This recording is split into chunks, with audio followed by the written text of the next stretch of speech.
deeper than knowing. As I'm beginning to write this script, I'm taking a Greyhound back home after having failed to finish a contract on a cruise line.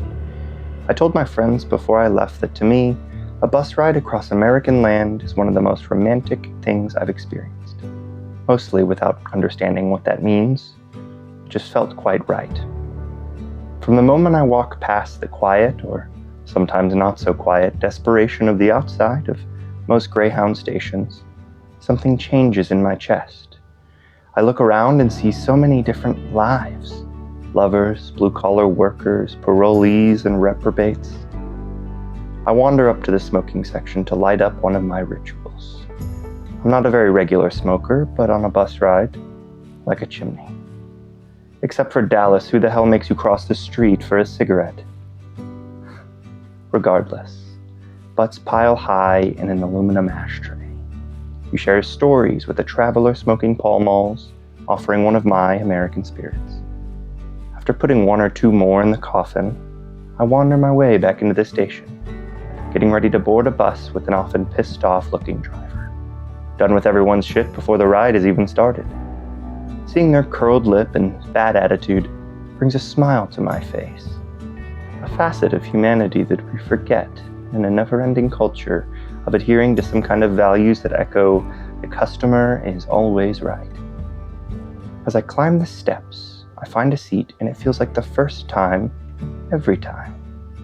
And then, as I pipe music into my ears and greenery rushes by, I feel it, truly feel it. Some might call it a main character moment, but it lasts more than a moment. Suddenly you can breathe in the world, drink of it, and it never ends. Suddenly, no matter who you were before you got into this quite shitty bus, you now have a common interest with everyone in this quite shitty bus. A destination. Often it's not the same one, but that doesn't matter. We're all trying to get somewhere, and we will get there. Wheels, asphalt. Travel is romantic to me. But a lot of things are romantic to me. The way someone lounges with a book perched in their fingers, the way cigarette smoke curls to the sky, a passing glance between two people that will never see each other again. Two lovers embracing, not knowing that today might be the last time that they do. So what is it? I suppose the best place to start is with the Romantic era. Individualism, heroism, the sublime. There's much to be said about the Romantics, and honestly, I have as much negative to say about the movement as I do positive. The movement sparked some of the most beautiful art, music, and text, but it clung to bygone eras and ideas of chivalry.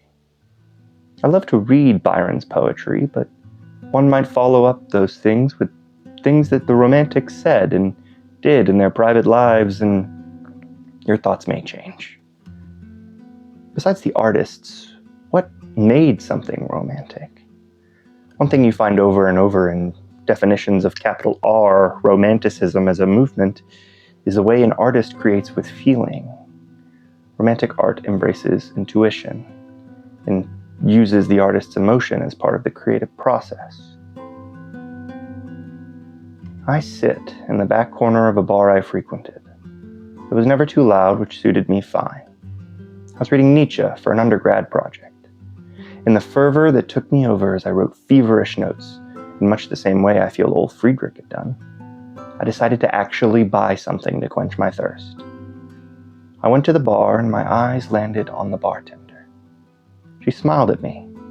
I didn't quite remember if I had even greeted her when I came in. But as I was thinking of what to order and making small talk, I finally took her in. She had soft features with just slight angles, high cheekbones, and a smile that seemed just right for her face. But one of the most stark and honestly most beautiful things to me was the birthmark that meandered across the right side of her face.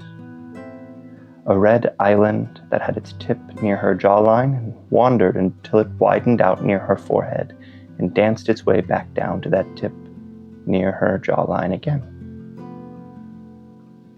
At first, the conversation was merely business, even for a bartender's conversation. But hopelessly, words began to spill from my mouth, as they always do. She had the same temperament, and soon we were talking about huge questions and the many twists and turns life gives us. She asked what I was reading, but it wasn't just Nietzsche with me. One of my favorite plays about Henry David Thoreau tended to follow me everywhere at the time. Her mouth was agape for a moment as she reached into a drawer below the bar and revealed a book she started just a few days ago, Walden by Thoreau. We couldn't decide if it was coincidence or meant to be. A tightness in my chest, familiar, joined the conversation from there. The tension grew. She offered to drive me to my truck. And nothing happened. It grew apart from there. I visited her once or twice before we stopped texting. But I remember the pit in my chest. It grew wider as we silently sat in her car before I couldn't work up the courage and said my goodbye. It occasionally comes back to me, much like a flashback. To me, every missed kiss still sits in your chest, a ball of tension, never to be unwound.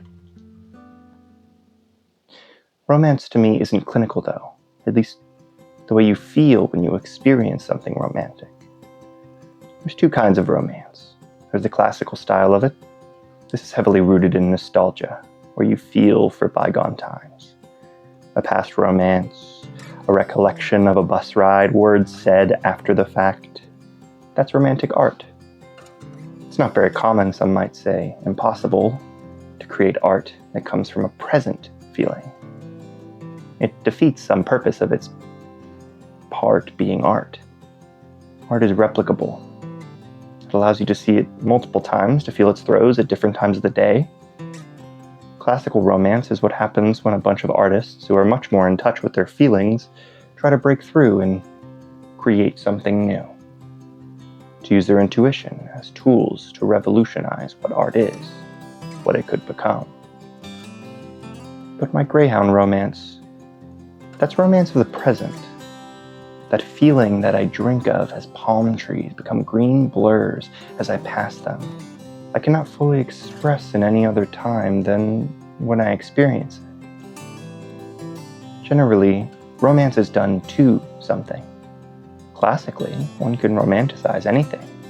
It's probably what I'm doing here. But it's almost like when you turn someone's facial birthmark into their most beautiful feature, that you are placing your interpretation on top of a very mundane thing. But when you're in the present moment, when all these emotions are ebbing and flowing and filling your heart, you have no earthly idea whether it's her birthmark or her voice or any other thing that's affecting you in any particular way. And that's because when you are feeling romance of the present, you are merely experiencing the thing or the person or the moment in that specific moment. Second to second. Disconnected from all your other preconceptions and thoughts. Everything after that is objectifying and personifying and creating and interpreting. And that's okay, I like it too. But it isn't the romance that I feel in the moment. Just what I can intellectualize, put into perfect words later. I think I like romance because it's hard. Everything in moderation, of course, but look at all of the tiny things you can romanticize to make life just that more full of awe. There's a trap people have been falling into, I think especially with the internet coming into its own. Irony poisoning. People have every right to be jaded and angry. We exist in a system that alienates us from our labor and exalts the worst human beings in the world. There's your anarchist talking point for the video. But that does not mean that we need to let the world win. What do I mean by that? I mean, I worked on an undisclosed cruise line. It felt very hard to connect with life there. I'm a tree hugger. I love the sun on my face. I'm basically a plant with anxiety. Thanks for that quote, Laura. I was surrounded by corporate propaganda, and I was far from home and not in the fun way. But when I stomped my way into Crew Bar, I would speak with an old musician. Sorry to call you old, Scott. He was jaded, like others. He had the features of a man you know had gotten into a few scraps, but an artist at heart. Dotting all over his body were tattoos of varying quality and meaning. He had huge hands that could handle a guitar with the grace of a virtuoso, though he would never call himself such. When he spoke, it was full of piss and vinegar, an old British-Irish mutt that was proud of the fact, because he would spend every moment mentioning his hatred for his company and for the corporation. But they paid his bills and let him gig. He mentioned once that he preferred sad songs, but those weren't what people requested. A thought materialized in one of our drunken conversations about life. I asked him if he knew Fields of Athenry, and he saw a little spark in his eyes. He said if I went to any of his sets, he would play it for me at his first chance. One day, after a minor breakdown, I wandered to the atrium where sweet silver tones floated even into the casino next door. He gave me a knowing look, finished the song, and gloated to the audience about our friendship, and that he needed to play this next one. But it didn't feel like it was an obligation on my behalf only. It sounded like he needed it too. As the first notes began, I felt bristling from the tip of my head to my toes as his mournful baritone seemed to penetrate down to something much more primordial than my heart or even my own soul. It was the longest 3 minutes as all around me guests seemed upset, but it didn't matter. This wasn't for them. As the song came to its close, I was the only one clapping. I wanted to cry, but more, I was human again. No longer my crew ID or my position. To Scott, I was a person who heard him say he wanted to play sad songs. I gave him an excuse, and he gave me his all, in all its vulnerable simplicity. There is something that cannot be taken from us. No one can steal away our ability to love. From your cup of tea to your partner of 10 years, from your morning commute to the cigarette that hangs between your fingers. All these things can be beautiful. We will always have the ability to make them beautiful, even in our lowest and darkest moments. And we can hold to them like the tatters of a ship in a tempest, desperately, and with all we've got. Life that is thriving. Go deep, mute out the chatter. Feel it, burn off the fire. Let go until there's peace to